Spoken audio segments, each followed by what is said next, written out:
Olá, boas-vindas a quem está chegando, quem está se aproximando aqui da gente hoje. Esse evento aqui virtual é um evento especial em parceria entre a Companhia das Letras e a Livraria Gato Sem Rabo. Eu me chamo Johanna Stein, sou livreira aqui da livraria, recebo vocês aqui virtualmente na nossa livraria hoje para falar sobre esse livro lindo da Andréa Abreu, Pança de Burro. Tem que agradecer o Emílio Fraia por ter agitado esse encontro. A Lívia e a Andréia, elas estarão aqui com a gente hoje. O Emílio entra depois do fim para encerrar a nossa conversa e poder dar um oi para todo mundo também. O que eu acho mais especial, assim, só para também não dar muito spoiler, mas não deixar de comentar, quando eu vi esse livro eu achei muito curioso, né? O título é muito instigante e sobretudo porque era algo que eu não conseguia relacionar a nada, assim, pança de burro. E quando eu fui pesquisar, eu descobri que é um fenômeno meteorológico característico do norte das Canárias, de onde a Andréia veio, e é um fenômeno que acontece em nuvens pesadas, baixas na paisagem, assim. Elas formam uma espessa camada sobre a Terra, eventualmente tem presença de neblina, de chuva, e essa paisagem, ela me chamou muito a atenção, assim. Eu adoro ler livros que te colocam em uma determinada paisagem, uma relação com a natureza, e aí é nesse lugar que começa a história dessas duas amigas.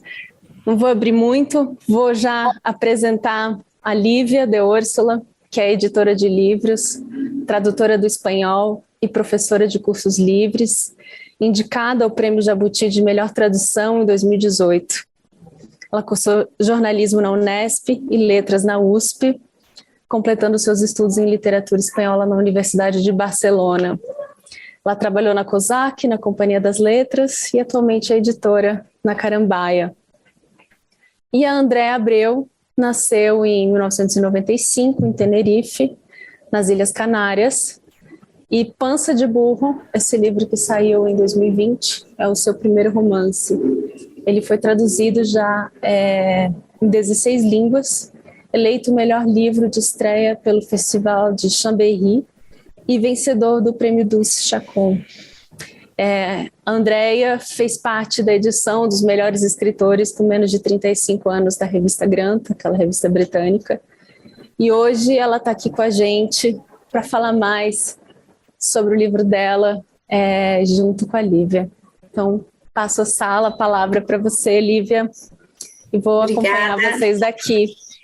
Obrigada, Johanna. Olá, todo mundo que está aqui com a gente. Olá, Andréa. Eu vou falar em espanhol com a Andréa para que ela nos compreenda melhor. Essa conversa vai ser legendada, então vocês vão poder acompanhar perfeitamente a nossa charla.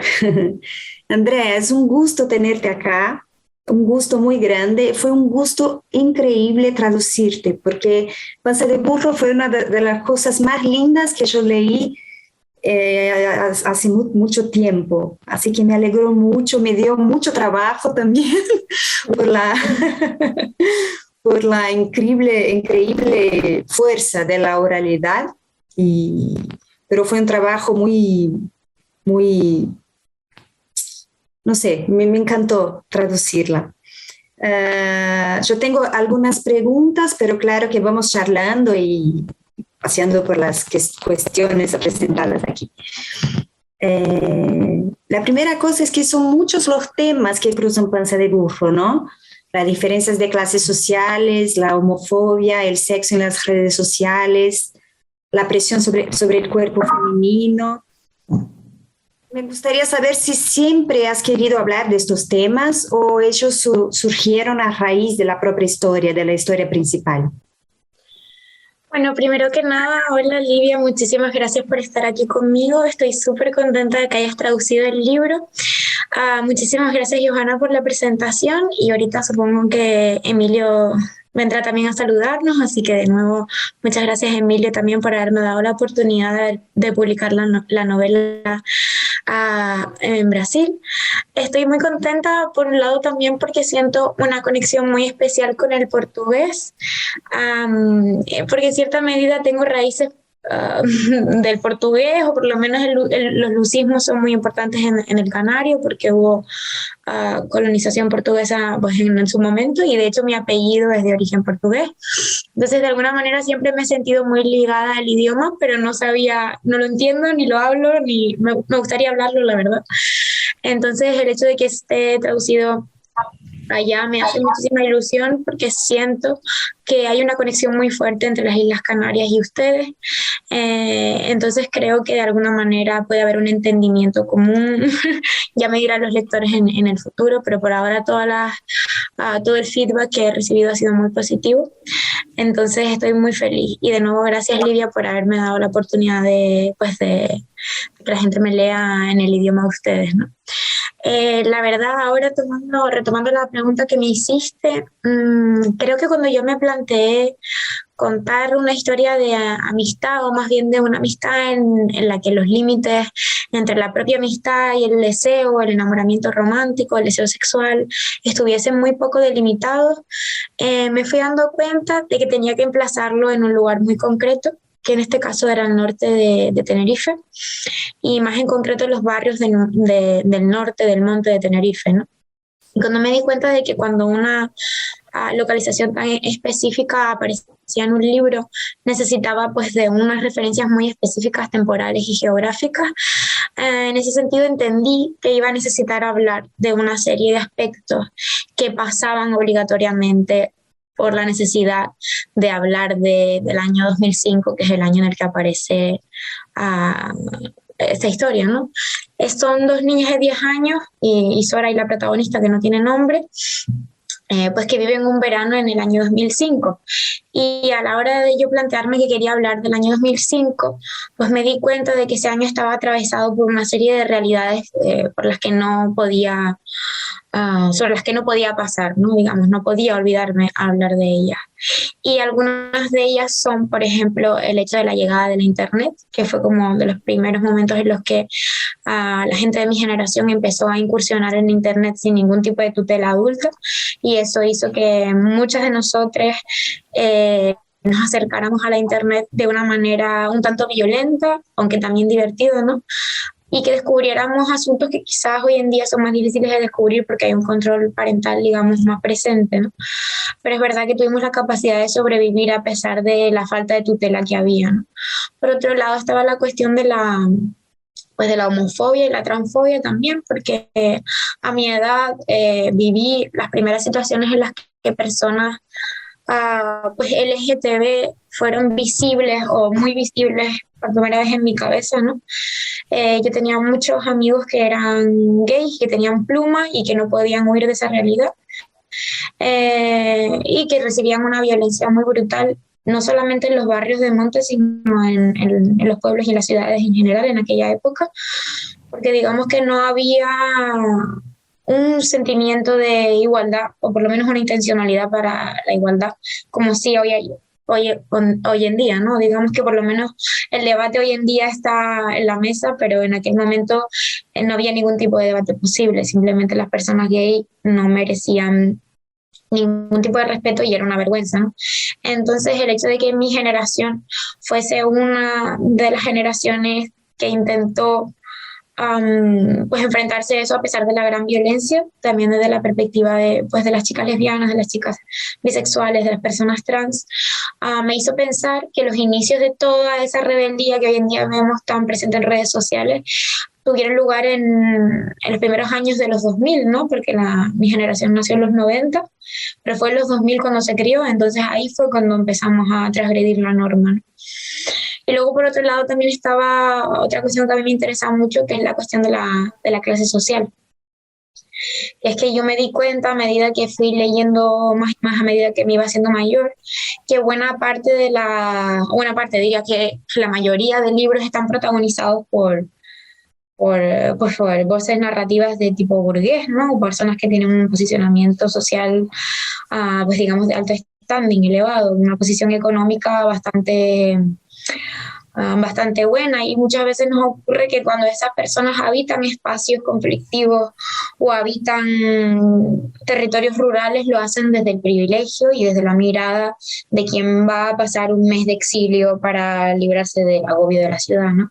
Entonces, cuando yo me di cuenta de que yo era capaz de narrar una historia rural desde la perspectiva de las personas obreras y rurales, de primera mano, me di cuenta de que realmente podía hacer algo diferente, porque muy pocas personas de clase obrera acceden al espacio vetado que es la literatura, ¿no?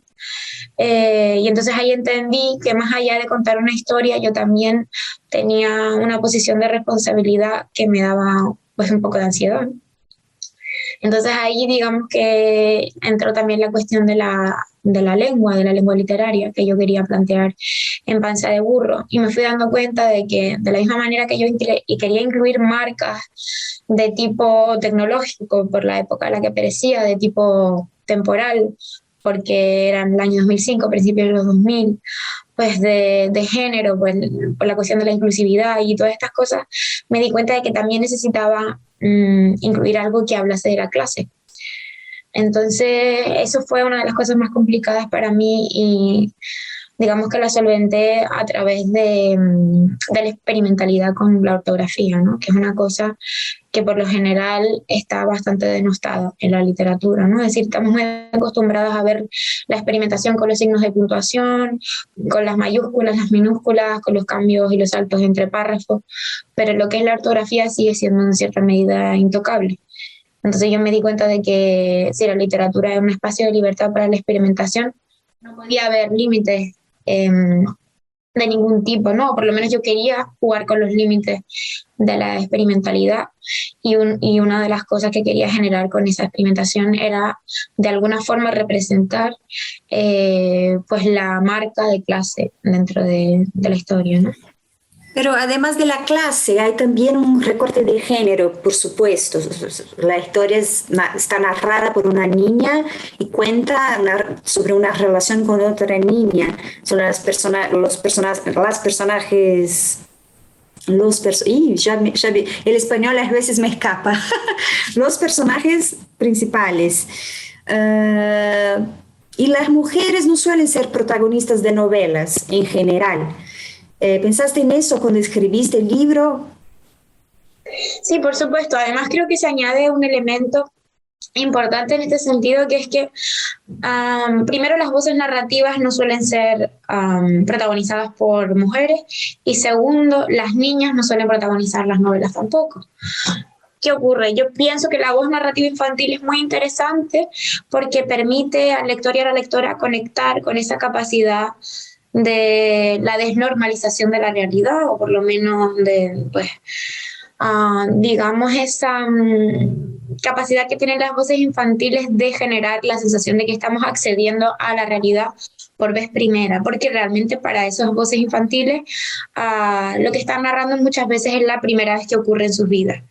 Pero ¿qué pasa? Que de la misma manera en la que una voz infantil genera la sensación de prohibición por el hecho de que muchas veces esos personajes infantiles narran realidades que no les son permitidas desde el mundo adulto, cosas que no son para niños, pero que al final los niños y las niñas viven igualmente, las niñas tienen una sensación de doble prohibición, porque primero está la cuestión de la voz infantil, es decir, tienen una edad inferior a la necesitada desde el mundo adulto para acceder a determinadas realidades, pero además de eso a las niñas, al igual que a las mujeres, se les exige una pureza en la mirada.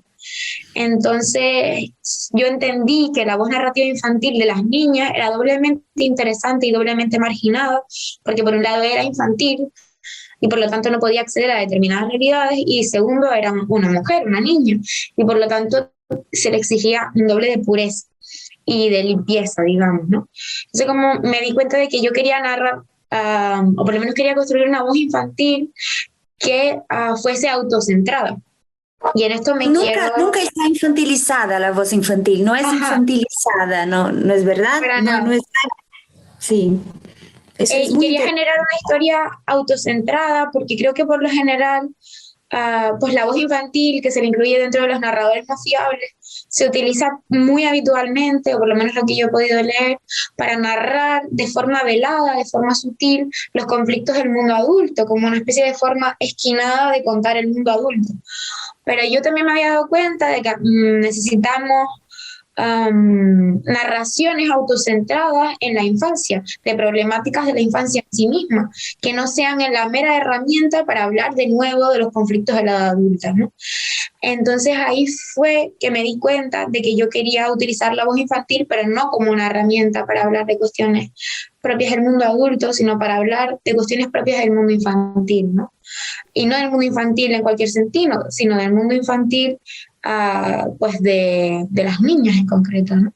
Porque estamos muy desacostumbradas a ver qué es lo que están haciendo dos niñas detrás de una puerta cerrada, y muchas veces pensamos que pueden estar jugando a las Barbies, que también, pero también puede ocurrir que estén experimentando su sexualidad, hablando de cuestiones que les preocupan acerca del mundo, determinando a través de su experimentación sexual, corporal y mental cómo se van a desarrollar y cómo se van a relacionar en el mundo adulto más tarde, ¿no?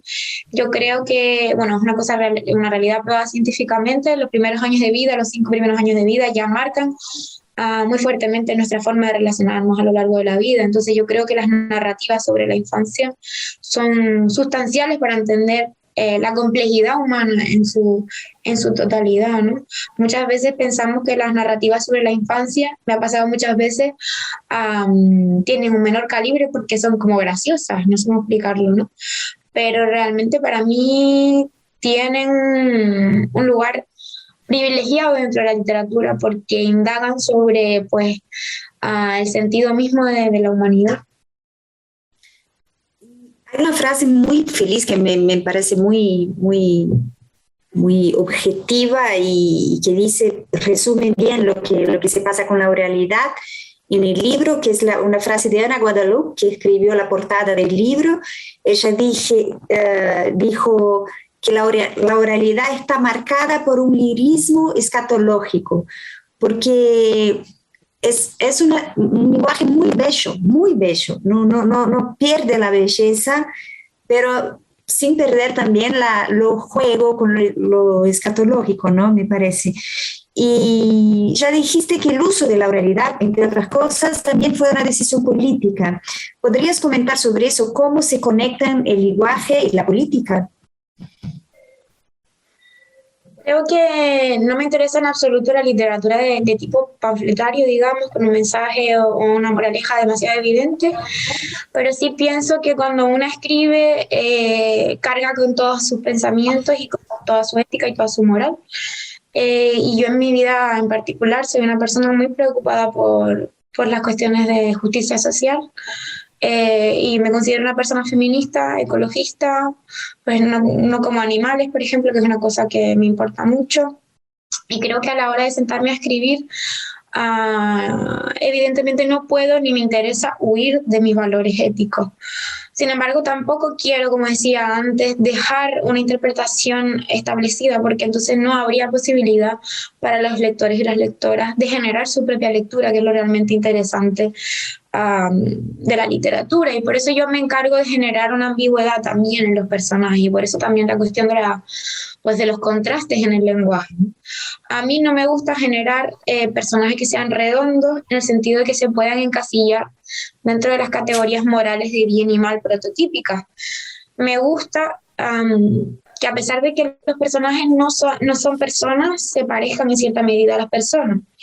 Y si hay algo que aprendí de algunas autoras como Lorraine Wood, que me interesa muchísimo, o Lucia Berling, es que los personajes, ya digo, no son personas, pero se tienen que parecer a las personas. Y no hay nada más humano que la ambigüedad.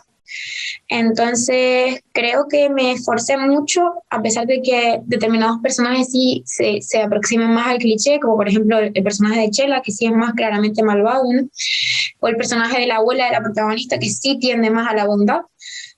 Pero tanto la protagonista como su mejor amiga son personajes que viven en una complejidad estructural y en una violencia estructural que justifica y al mismo tiempo señala la violencia que ellas reciben y ejercen. porque mi protagonista recibe violencia por parte de Isora, pero ella también ejerce violencia sobre otras niñas. Pero Isora además es el resultado de su propia violencia, ¿no? Isora es una niña que recibe violencia y por lo tanto ejerce violencia, pero ninguna de las dos es víctima ni verdugo y al mismo tiempo son víctimas y verdugos, ¿no? Luego la cuestión de la política, creo que sencillamente hay una cosa que me interesa mucho de Remedios Zafra, que es una filósofa española, que pues reflexiona mucho sobre la cuestión de la precariedad y el entusiasmo, ¿no?, en el trabajo, que no tiene nada que ver con esto, pero creo que me interesa mucho hablar de cuestiones que no aparecen en la centralidad de los discursos, digamos, ¿no? Por lo general hay asuntos que siempre han permanecido en el margen y que a pesar de que pasen los años siguen permaneciendo en el margen, ¿no? Ella lo hace con la cuestión del entusiasmo en el trabajo. A mí, por ejemplo, la cuestión del tabú de la sexualidad infantil me interesa muchísimo. Creo que hay mucha política en el hablar de las experiencias infantiles en la sexualidad. Me he dado cuenta, a medida que me he hecho más mayor, de que la mayoría de nosotras, sobre todo mujeres, no hemos hablado de las experiencias que hemos tenido en la infancia a nivel sexual, y no solamente las que tienen que ver con la violencia, que son las que más nombramos porque ya no aguantamos más, ¿no?, sino también aquellas que forjaron nuestra manera de entender la sexualidad en un sentido más positivo. Yo creo que a las niñas se les priva de la capacidad para nombrar su propio deseo, y entonces también se les priva de la capacidad para nombrar lo que es la violencia, ¿no? Porque si uno no puede distinguir lo que es el placer de lo que es el sufrimiento, luego en la edad adulta se generan unas confusiones muy complejas y que tienen su origen en el hecho de que no tenemos palabras para nombrar. Y yo creo que al final la poética, el lenguaje literario, es la herramienta más efectiva que tenemos los seres humanos para nombrar las cosas que no somos capaces de nombrar en un lenguaje más normal, más coloquial. Entonces, para mí, una de las grandes formas de hablar de la sexualidad infantil, que es ese tema no nombrado, es el gran tema no nombrado en mi vida, el lenguaje literario, la lengua literaria, ¿no?, la poesía, porque me permite poner en palabras cosas que son a veces simplemente sensaciones físicas de origen animal, de origen visceral, y supongo que de manera coloquial no soy capaz de comentarlo, pero a la hora de sentarme a escribir, sí soy capaz de generar sensaciones que solo podría generar a través de la poesía, ¿no? Y ahí es donde está para mí la política de la poesía, que permite nombrar cuestiones de tipo, pues digamos, de violencia estructural, que no somos capaces de nombrar con la normalidad de las palabras, sino que necesitamos un lenguaje que vaya más allá de las palabras del día a día, ¿no?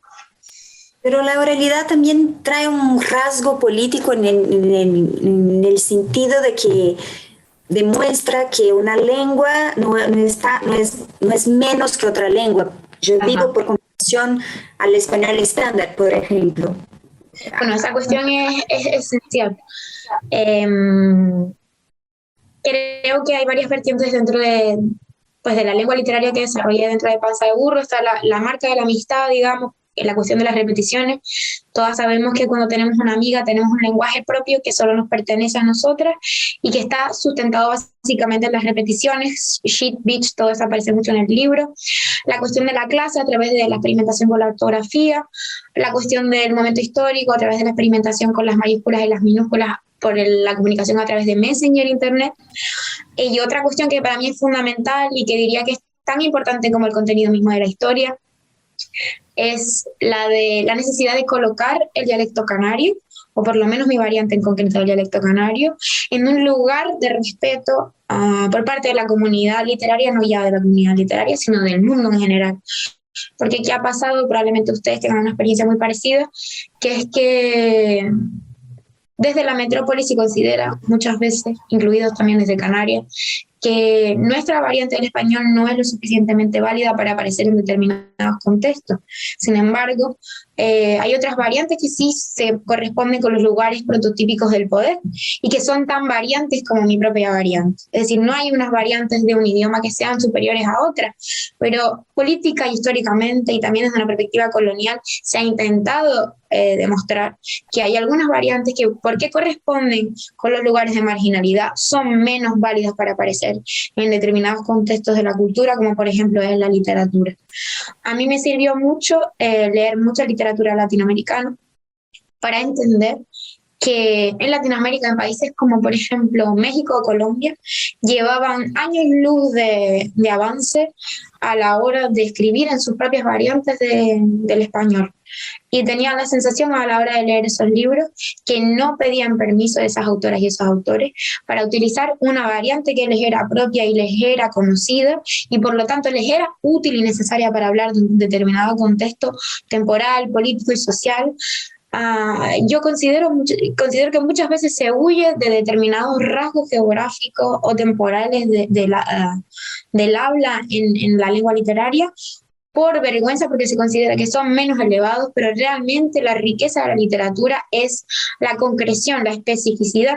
Y si yo quiero ser concreta a la hora de escribir, yo tengo que acudir a todos esos detalles de la lengua, del habla, digamos. ¿Y qué pasa? Que a la hora de yo enfrentarme a la posibilidad de escribir un libro ambientado en un lugar tan concreto y tan marginal y tan pobre, me di cuenta de que yo misma tenía que afrontar mi autocensura, mi autovergüenza, mi vergüenza histórica, porque al final el pueblo canario carga con una vergüenza histórica que parte de esa dependencia cultural, económica, política y social con la península ibérica, ¿no? Siempre se nos ha comentado que en determinados contextos el canario no se puede utilizar, pero es muy complicado que una persona que no puede utilizar otra cosa que no es su propia variante del español, Claro. No se puede fingir ser una cosa que no se puede fingir ser. Quiero decir, nosotros podemos intentar fingir que hablamos el español que se habla en Madrid, pero tú te vas a dar cuenta de que estoy haciendo una impostura.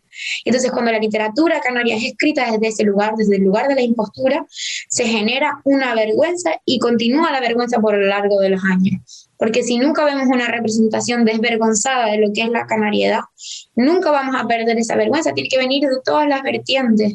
Esa necesidad de representación tan grande que tenemos me hizo a mí sentarme delante del libro y pensar, ¿qué es lo que yo quiero hacer con este libro? ¿Escribir desde la vergüenza y el miedo hacia las instituciones de la lengua o realmente hablar desde la honestidad y fijarme en otros referentes que son mucho más sanos para mí, como los que vienen de Latinoamérica, que otros referentes que me dicen que yo tengo que adaptarme a una forma más correcta, según qué valores es más correcta, según qué valores es más neutra una forma que otra. A mí me parece muy preocupante cuando se habla del español neutro, no sé si ese término existe en portugués, Sí, pero sí.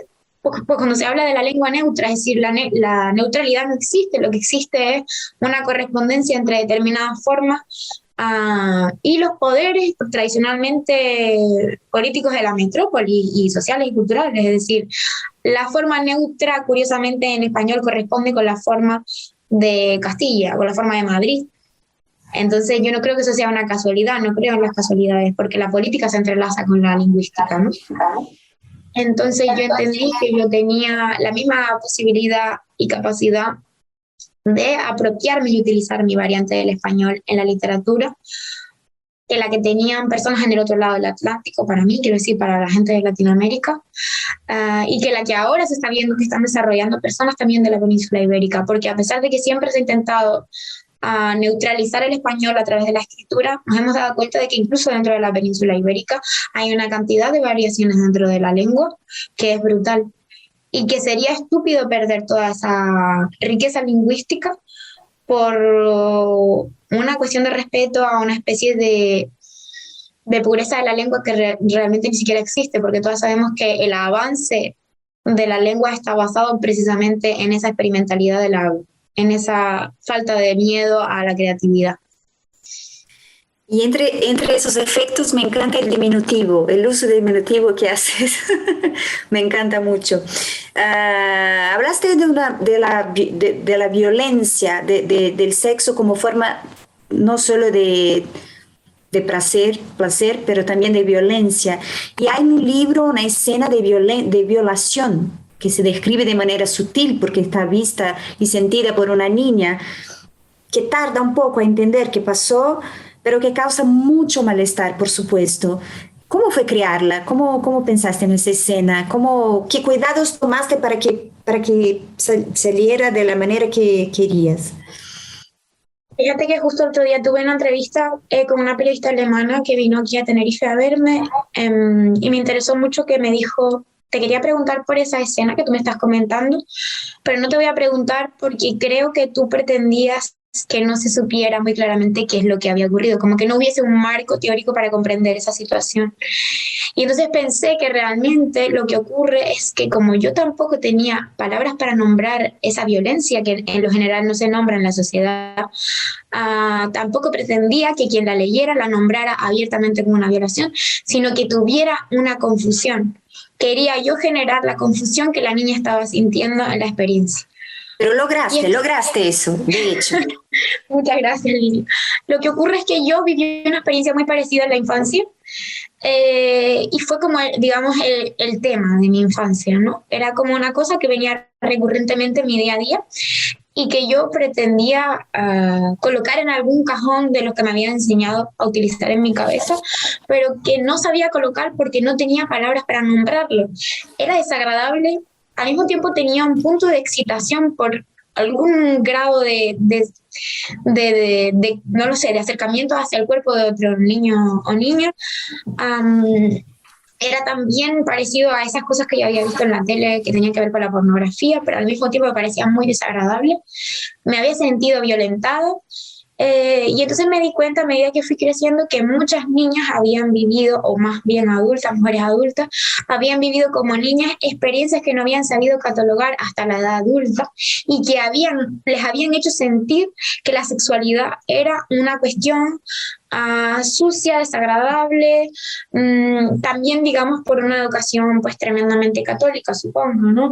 No porque los padres nuestros fueran más católicos, sino porque a nivel social la cuestión de la culpa estaba muy presente, la cuestión de la represión de la masturbación, todas estas cosas entre las niñas eran muy importantes. ¿Y qué pasa? Que se nos había obligado a vivir una experiencia sexual en el momento en el que nosotros no habíamos decidido tomar esa iniciativa sexual, ¿no? Y cuando yo me senté a escribir esta escena, me fue muy difícil porque como yo quería que fuera tan visual y quería que fuera básicamente construida a través de imágenes y de sensaciones, me gusta como utilizar los 5 sentidos a la hora de escribir pues determinadas escenas que son más de tipo sensorial. Y en este caso quería que se oliese, que se sintiese físicamente, que lo pudieses ver, lo pudieses oler, lo pudieses tocar. Y claro, cuando lo estaba escribiendo reconecté a través de toda esa de toda esa sensación física con lo que yo misma había vivido, y tengo que decir que me resultó bastante duro escribir esa escena porque me revolvió las tripas, me hizo sentir asqueada. Y entonces pensé que si yo me había sentido así, a lo mejor algunas personas se podían sentir así, ¿no?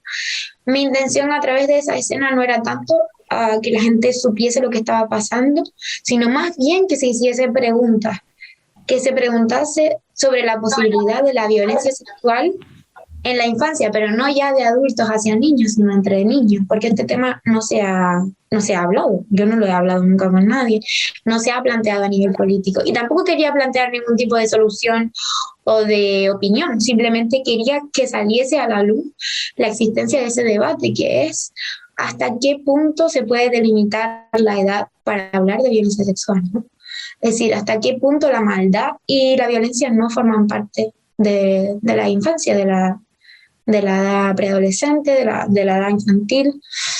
Y son cuestiones que yo misma no tengo claras. De hecho, cada vez como que pienso cosas diferentes, pero me parece importante que estén en el centro, porque es verdad que he hablado con mucha gente y mucha gente me ha comentado que a pesar de que las experiencias de violencia que vivieron no venían de parte de adultos y de adultas, ellos y ellas sintieron una violencia que era la misma que han sentido personas que se han sentido violentadas por gente adulta, ¿no? Entonces, quería introducirlo porque básicamente no lo había visto en ninguna parte. la cuestión de la violencia sexual entre niñas, a excepción de determinados libros, como por ejemplo, si no me equivoco, Ojos Azules de Toni Morrison. Ahí hay una violación grupal pues de unos niños hacia una niña negra. Y ese libro en concreto me ayudó mucho a plantear, digamos, la violación o esa situación extraña de tipo de violencia sexual que aparece en mi libro.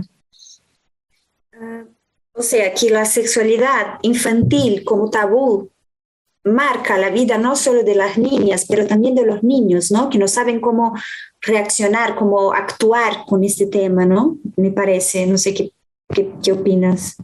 Creo que es extremadamente complicado y a medida que he ido hablando con más gente, porque cuanto más me relaciono con personas, más me interesa hablar de este tema, y considero que la violencia sexual en la infancia no es solamente, o ser víctima de violencia sexual en la infancia por parte de otros niños y niñas, no es solamente patrimonio de las mujeres, porque me he dado cuenta de que muchísimos chicos, sus primeras experiencias sexuales consistían en que un niño que tenía a lo mejor 2 o 3 años más que ellos, los obligara a masturbarse delante de él, o se encerraran en un cuarto, hicieran una ronda de masturbaciones en las que no querían a lo mejor participar, pero se veían forzados a participar. Creo que al final vivir la sexualidad infantil y en general desde la prohibición tan grande lo que genera es una violencia bestial y brutal, una clandestinidad, y la clandestinidad lo que genera es más violencia. Entonces yo me he dado cuenta de que a la hora de experimentar la sexualidad no solamente las niñas tuvieron experiencias negativas, muchos niños que son amigos míos actualmente, gays y no gays, personas que se identifican como heterosexuales actualmente, vivieron experiencias de violencia por parte de otros niños, incluso por parte de otras niñas. Conozco a niños que fueron tocados por sus primas mayores y se sintieron profundamente violentados y esa fue su primera experiencia sexual, ¿no? Entonces yo realmente creo que lo que ocurre es que no somos capaces de hablar de la sexualidad infantil porque todavía tenemos miedo de reconocer que los niños y las niñas tengan una sexualidad, cuando sabemos perfectamente que es así. Pero al no hablarlo, al no nombrarlo, les estamos abocando a la clandestinidad y a la marginalidad y a la violencia sin ningún tipo de compañía, ¿no?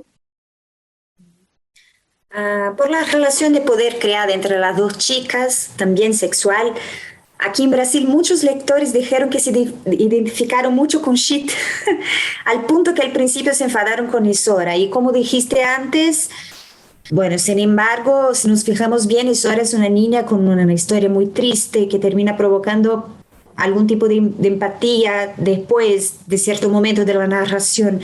¿Qué escuchaste de los lectores tú? Perdona, ¿se identificaron más con Isora que con la protagonista? No, con la protagonista, sí.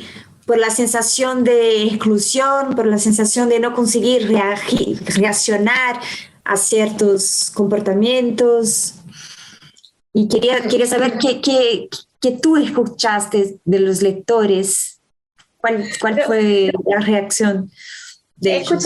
He escuchado muchas cosas, pero se repite mucho esta lectura que habla pues de una relación de dominancia, de poder de parte de Isora hacia la protagonista, ¿no? Pero a mí me gusta mucho subrayar el hecho de que la historia está contada desde la perspectiva del sujeto deseante, que nombra al objeto, como en las películas, ¿no? Está el sujeto, la cuestión de la mirada. El sujeto que desea y el objeto deseado. El objeto deseado es un objeto en sí mismo, no tiene capacidad para nombrar su propia historia y su propia perspectiva. ¿Qué pasa? Que dentro de mi novela, Isora en cierta medida funciona como un objeto deseado. Entonces su perspectiva de la historia no está contada. Vemos la perspectiva sesgada e intencional de la protagonista. Claro, si le preguntáramos la perspectiva a Isora, probablemente la historia sería completamente diferente, porque seguramente la protagonista también tuvo actitudes violentas y de dominancia hacia Isora. Yo lo que quería era pues también construir una complejidad en la relación que no fuera tan evidente que hay una situación de dominancia por parte de Isora y que la otra es simplemente la víctima de Isora, ¿no? Quería hablar de cómo esas dinámicas al final se reproducen de una manera u otra. La protagonista termina ejerciendo violencia sobre una niña peninsular que va de vacaciones allí, ¿no? Pero no porque Isora le haya enseñado, sino porque la sociedad en general le ha enseñado a relacionarse de esa manera, ¿no? Desde la dominancia y la sumisión. pero creo que en buena medida por parte de los lectores y las lectoras ha habido esa lectura porque se identificaban como la víctima de una situación de dominación, ¿no? Pero me hace mucha gracia porque creo que muchas veces es mucho más fácil asumirse como víctima que reconocer el propio lugar que tiene uno a veces en la violencia estructural, como dominante y como violento. Entonces, yo creo que por eso también incluí el elemento este de que la protagonista ejercía la violencia, porque yo no quería plantear a una protagonista que simplemente fuera la víctima de Isora. Ella, lo que ocurre es que se comporta como víctima de Isora porque es el lugar que le interesa ocupar en ese momento, pero en cuanto tiene la oportunidad, ella también es verdugo de otra niña, ¿no? Entonces a mí me interesa cómo la mayoría... Cuando reacciona por la parte física, ¿no? Hay una lucha, hay una pelea muy fuerte.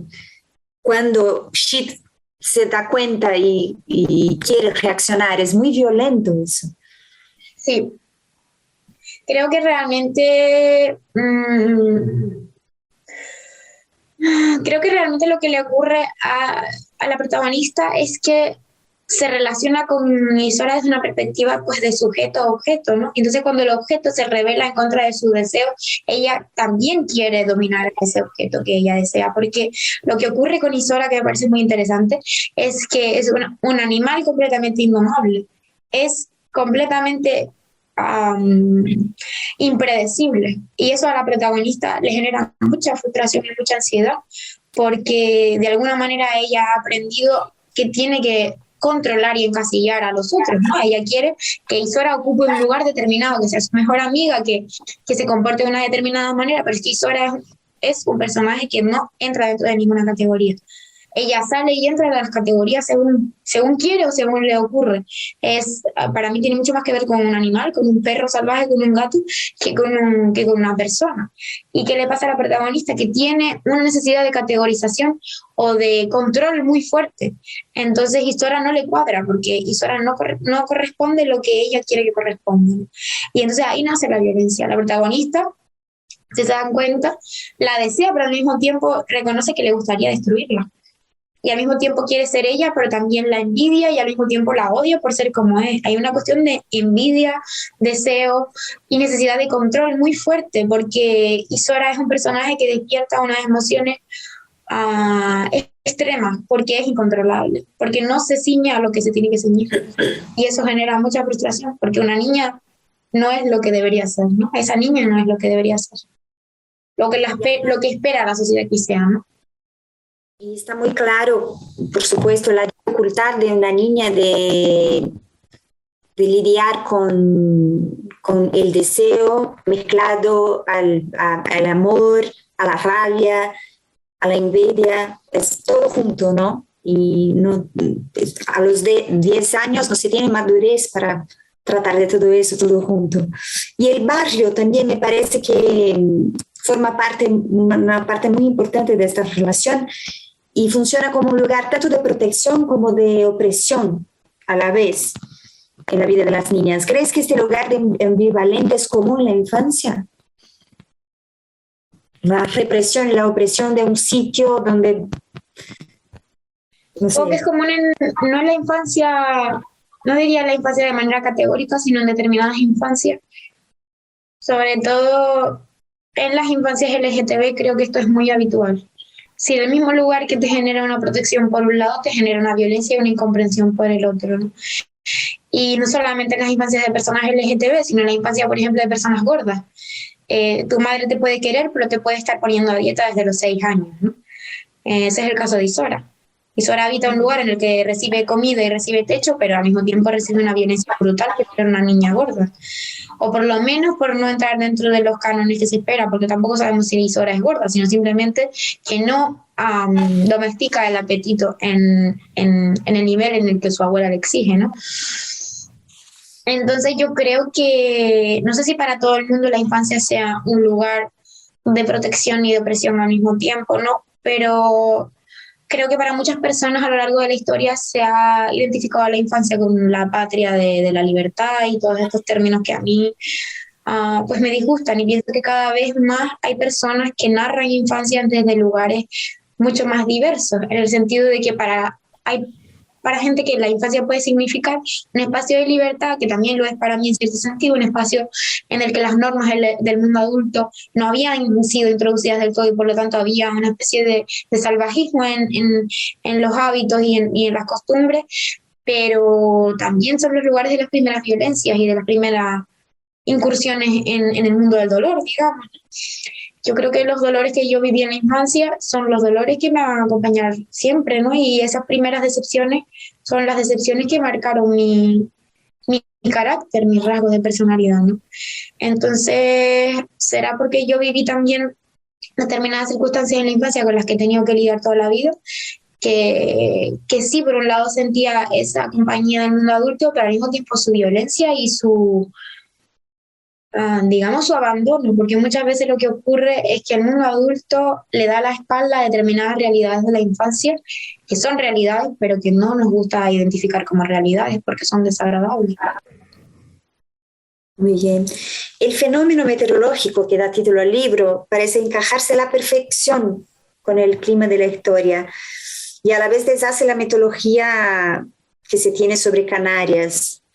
¿Podrías hablar un poco sobre eso, sobre esa mitología que encubre la verdadera, el verdadero rostro de Canarias?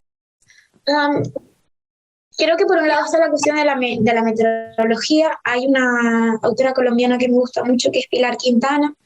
Ay, sí, yo la traduje. Sí, pues La Tierra. Sí, exacto, ese libro se parece mucho a la atmósfera que hay a nivel de colores, ¿no? Azules, grises. Sí, sí, sí.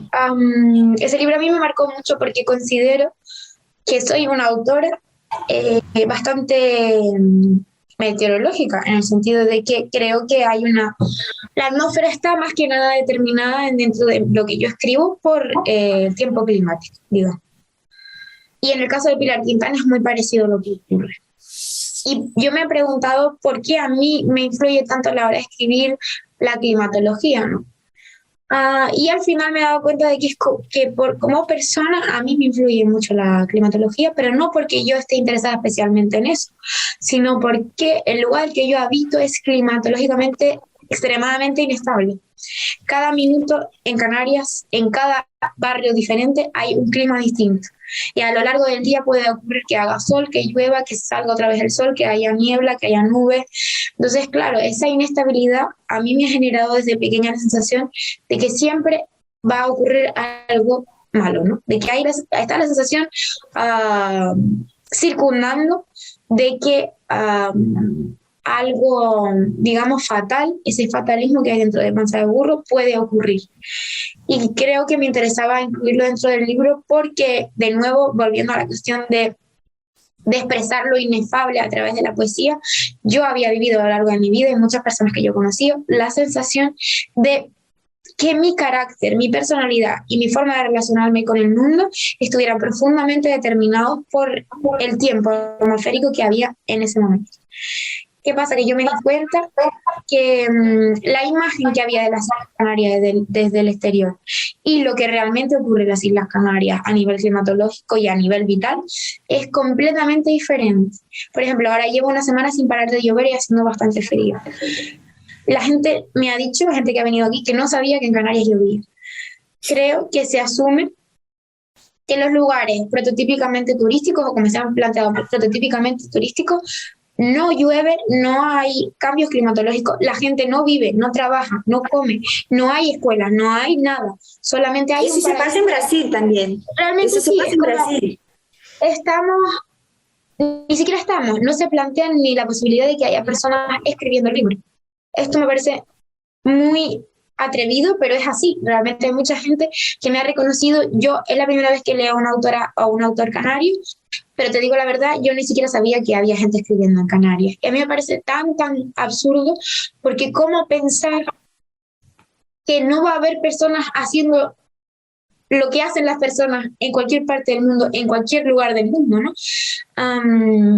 Creo que hay determinados lugares del mundo que se han establecido tan fuertemente como de servidumbre y de paraíso artificial hacia otros lugares del mundo que se corresponden con los lugares situados más al sur en el globo terráqueo, que el hecho simplemente de generar cultura, de crear desde esos lugares, ya es revolucionario. El hecho solamente de hablarle, de levantar la mano y decir algo, porque parte de la idea de que en esos lugares no puede haber ningún tipo de actividad que no sea la actividad del servicio turístico. Entonces, ¿qué pasa? Que yo cuando me di cuenta de que esa realidad no existía en la literatura, porque sí existe en la literatura canaria, pero es tan increíble que la literatura canaria solo existe para la gente canaria y muchas veces ni siquiera existe para nosotros porque está muchas veces descatalogada. Es tanta la pobreza en el tejido industrial editorial que tenemos aquí que no podemos ni mantener una especie de memoria histórica en la literatura. Entonces, ¿qué pasa? Que yo me di cuenta de que yo tenía una necesidad muy fuerte de representatividad porque las únicas representaciones que yo encontraba accesibles de mi identidad en el mundo de la producción audiovisual, porque es la más cercana que tenemos en el día a día, era la de las playas kilométricas, que ni siquiera son tan habituales, la del sol radiante, la del cielo descubierto, la de pues la riqueza y la abundancia, y me daba cuenta de que eso no se correspondía con la realidad del día a día de las personas y del clima que hay en las Islas Canarias. Mucha gente me dice que Panza de Burro es la cara B de lo que Canarias significa para el mundo. Y me parece muy curioso porque para mí no hay una cara B o una cara A, para mí hay una única cara que es la que yo he experimentado toda mi vida, que es la cara de la complejidad y de la humanidad que habita estas islas. Entonces me parecía muy sencillo porque realmente simplemente tenía que acudir a los lugares que yo conocía, a las realidades que yo conocía para nombrar. Pero al mismo tiempo es complejo porque no hay una mirada de Canarias que de alguna manera sea honesta, digamos, desde fuera. Hay mucha gente que se ha quedado sorprendida con lo que ha leído en Panza de Burro, pero Panza de Burro no es nada extraño para las personas que habitamos aquí, porque realmente estamos más acostumbrados a acceder a ese mundo nublado, a ese mundo de personas que trabajan en los hoteles, que limpian habitaciones de hotel, que construyen, que tienen los huesos deshechos, niñas que están solas con las abuelas porque no tienen con quién estar. Ese mundo es el mundo que nosotras habitamos. El mundo que aparece en los spots de publicidad en la televisión canaria es un mundo paralelo que no sé dónde existe exactamente, ¿no? ¿Qué pasa? Que muchas de nosotras, al habitar este territorio tan extremadamente turistificado, nos hemos comido con papas, digamos, el discurso del turismo. Y nosotras mismas hemos creído que Canarias es el paraíso turístico que se plantea, y al darnos cuenta, por lo menos a mí me pasó, que me fui a vivir a Madrid y cuando volví a visitar a mi familia, el 90% de los días estaba nublado.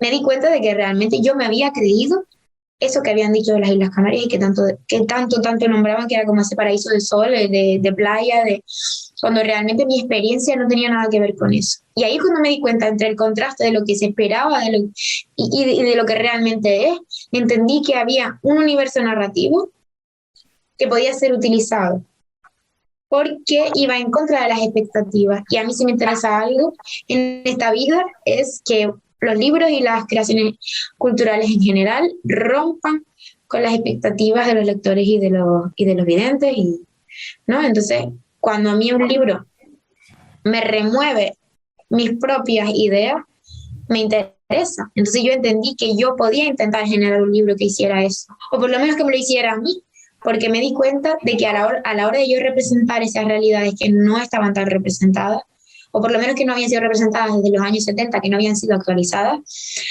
estaba yendo en contra de mis propias ideas de lo que eran Canarias, ¿no? Y que no se correspondían con la realidad. De que yo misma tenía que luchar en contra de mi propia visión turistificada de mi propio territorio. Porque no solamente la visión turistificada afecta a quienes nos ven desde fuera, sino que muchas veces nosotras nos creemos el discurso de que no somos capaces de crear nada interesante porque estamos aquí para servir a otros seres humanos. Entonces, cuando te das cuenta de que simplemente tienes que hablar de lo que tú ves, se generan cambios bastante brutales que se han visto en los últimos años, no solo por mi parte, sino también por la parte de músicos urbanos que están haciendo música desde la canariedad, o películas o este tipo de producciones que no estaban tan normalizadas porque no tenemos los medios económicos ni la industria para hacerlo. nos damos cuenta de que hay un interés en Canarias porque básicamente nadie se imaginaba que en Canarias había seres humanos viviendo y haciendo cosas, y eso me parece increíble que no se supiera que había seres humanos existiendo, ¿no? Pero creo que en muchos países del mundo y muchos territorios del mundo vive una especie de negación de la vida en sí misma, de la existencia, ¿no? Una negación completa. Y el turismo está muy bien ubicado en el libro de una manera muy literaria, pero es una posición muy política a la vez también, ¿no? Así que me encantó esa parte también. Y la última pregunta, te lo juro. No pasa nada. La riqueza del libro está en el regreso a tus orígenes, de una manera o de otra. Mientras hablas de cosas universales, ¿crees que el éxito viene de ahí? ¿O parte del éxito? Me resulta muy complicado hablar de la cuestión del éxito porque supongo que todavía no he comprendido qué es lo que pasó, pero creo que estamos en un momento histórico en el que hay una apertura por parte de los lectores y las lectoras y del mundo en general hacia los procesos a los procesos identitarios, digamos, ¿no? En todas las cuestiones, en todo lo relativo a la sexualidad, a la identidad de género, pero también a la identidad relativa a los espacios geográficos y también a las cuestiones decoloniales, ¿no? Creo que hay una reactivación de todas estas realidades y de todos estos planteamientos que ya tuvo lugar, ya digo, en los años 70, más o menos, pero como que otra vez está en la mesa. Yo creo que si este libro hubiese aparecido hace 10 años, no se hubiese entendido de la misma manera que se está entendiendo en la actualidad. Entonces, pienso que es una conjunción de cosas. Por un lado, está la cuestión de la infancia. Creo que en el fondo a todas nos interesa mucho la infancia, porque encontramos en ella explicaciones a nuestra propia existencia que no encontramos en otro tipo de narrativa, ¿no? Como que es el origen de todo y por lo tanto una especie de mito fundacional de nuestra propia vida. Entonces el leer sobre la infancia nos interesa mucho. Nos sigue sorprendiendo la capacidad de los niños y las niñas para sorprenderse, valga la redundancia, ante la realidad. Nuestra capacidad o nuestra incapacidad para ver el mundo con ojos nuevos nos hace querer acercarnos a la capacidad de las voces narrativas infantiles de verlo todo con ojos nuevos, ¿no? Como que parece que recuperamos la capacidad de verlo todo con ojos nuevos. Entonces yo creo que en cierta medida, por un lado, la voz infantil es muy atractiva, pero por otro lado también tiene que ver con este interés que hay desde muchos lugares y partes del mundo en encontrar una honestidad en la representación, digamos. Entonces,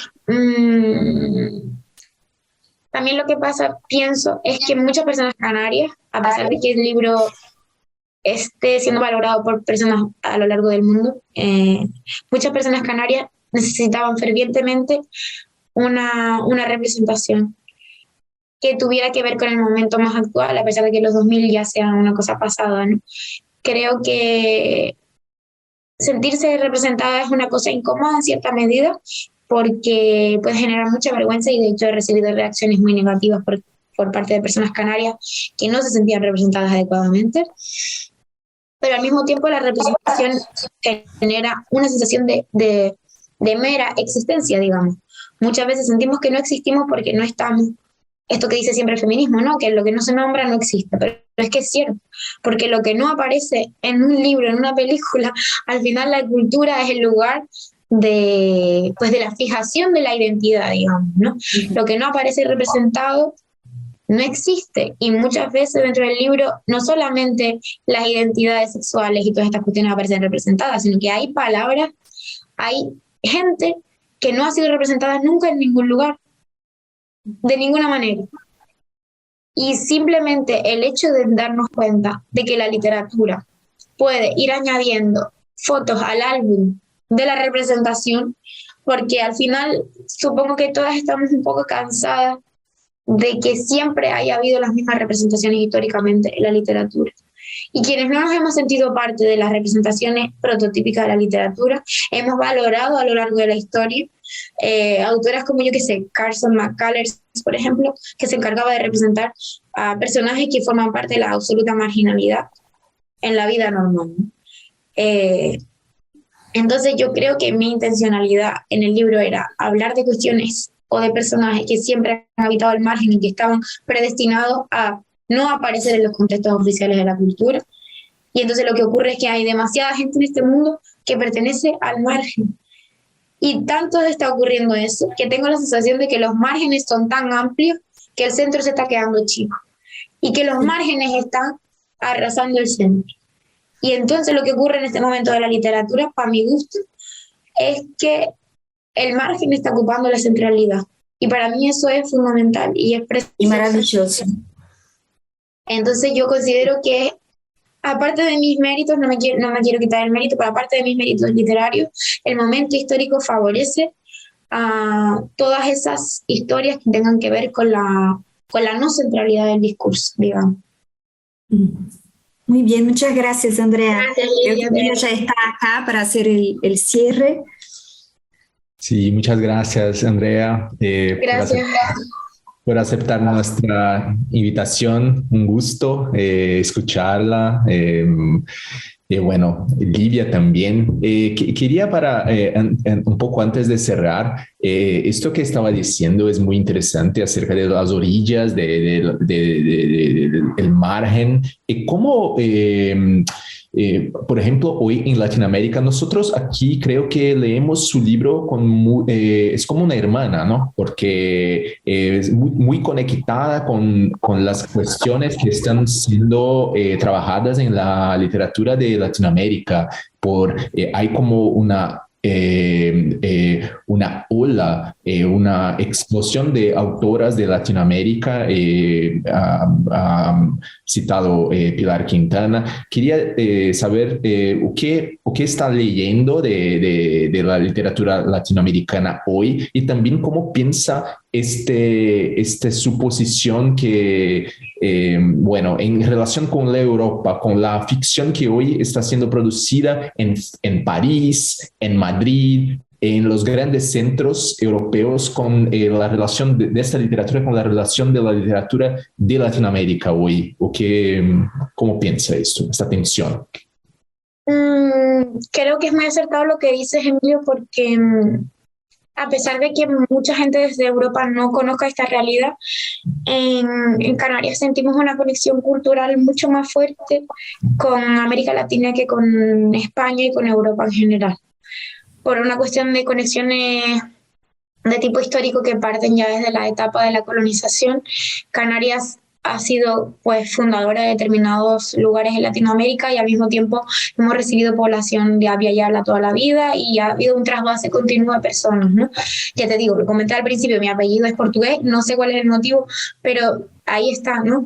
Y nuestro propio dialecto tiene pues términos, el léxico de prácticamente todas las partes del mundo. No, es una exageración, pero sí hay mucha mezcla, mucha mezcolanza. Y digamos que ese espíritu criollo es muy compartido por América Latina y por Canarias. La sensación de ser un perro mestizo. Es decir, no somos parte de ninguna realidad, pero al mismo tiempo somos parte de todas las realidades. Y nuestra esencia consiste en tener una esencia dividida, que es como una especie de Frankenstein de un montón de influencias diferentes, ¿no?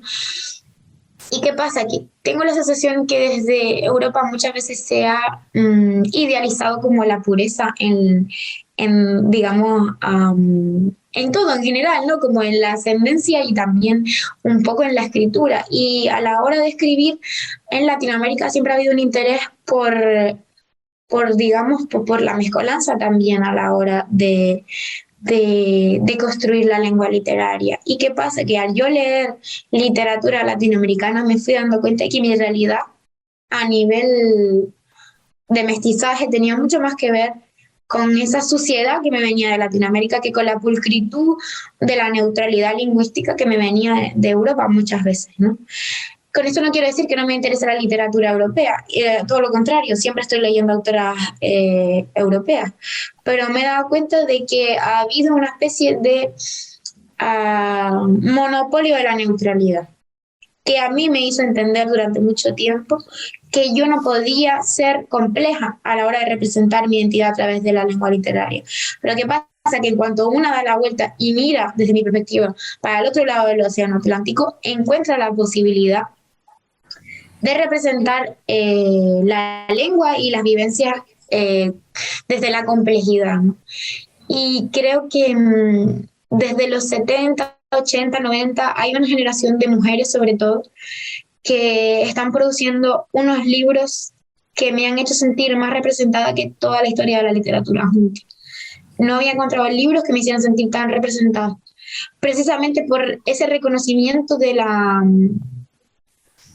del mestizaje y la cuestión criolla.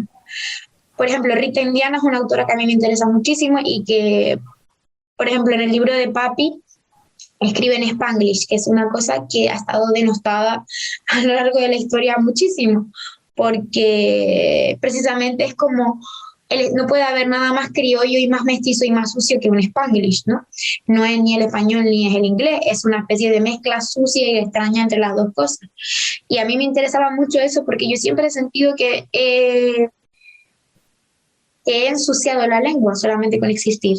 Y creo que en esas autoras me he encontrado bastante representada. Luego hay otras autoras, sobre todo argentinas, no sé por qué, Canarias no tiene tanta relación con Argentina, pero he encontrado unos discursos muy interesantes allí.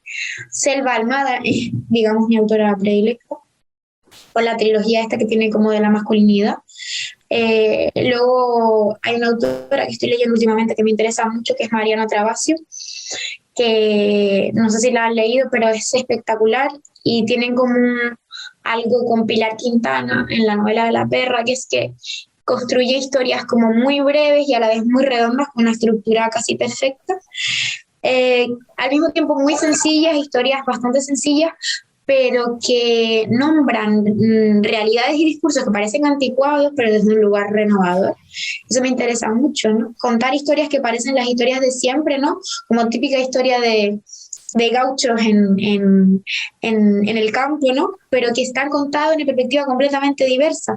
Lo que me interesa de estas mujeres es no tanto que narren a personajes femeninos, que también, sino que tienen la capacidad de narrar a los personajes de siempre, los que han formado parte de la normalidad literaria, desde un lugar renovado y nos permitan ver a esos personajes con otros ojos, ¿no? Por lo general los gauchos tenían un lugar, pero ellas consiguen darle un lugar completamente diferente.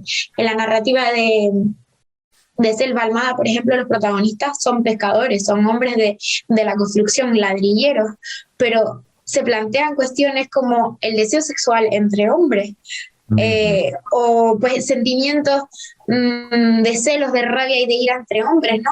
Por lo general estamos acostumbradas a ver las grandes pasiones en los personajes masculinos, la muerte, la vida, el deseo, pero ¿qué pasa de las pequeñas pasiones cotidianas, que siempre han sido el patrimonio de los personajes femeninos y de las narradoras femeninas, ¿no?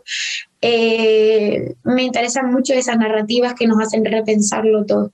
Y creo que esas autoras que vienen, ya te digo, pues de la última parte del siglo XX, que nacieron en la última parte del siglo XX, me han hecho encontrar mi propia genealogía y mi propio camino dentro de la literatura, a pesar de estar a kilómetros y kilómetros de mi casa, ¿no? Hay quien dice que el Caribe empieza en las Islas Canarias y termina pues en el Caribe mismo. Entonces yo creo que sí, un poco es así. Me siento como con un pie en diferentes partes del mundo. Está por un lado el continente africano, por otro lado está Europa, por supuesto, pero por otro lado, y muy importante para mí, es Latinoamérica. Qué bueno. Muchas gracias, Andrea, por esta resposta. Bom, gente, a gente vai ficando por aqui. Agradeço a todo mundo que acompanhou a conversa com a Andrea Abreu, com a Lívia de Orsola. E leiam Pança de Burro, é um livraço. E obrigado.